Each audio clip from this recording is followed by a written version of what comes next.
Kau dalam setiap rasa. Kau hadir bukan hanya dalam kata, tapi dalam setiap rasa yang tak pernah aku minta. Macam angin sepoi bawa tenang, kau datang dan hatiku pun lapang.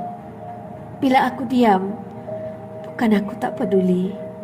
Aku cuma sedang hayati betapa syukurnya punya seseorang seperti kau, yang tak perlu banyak bicara, tapi buat aku rasa cukup.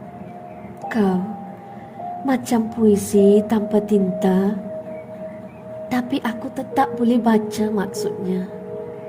Kerana dalam setiap degup dan hela ada engkau, dan rasa itu tetap indah selamanya. Terima kasih, kau.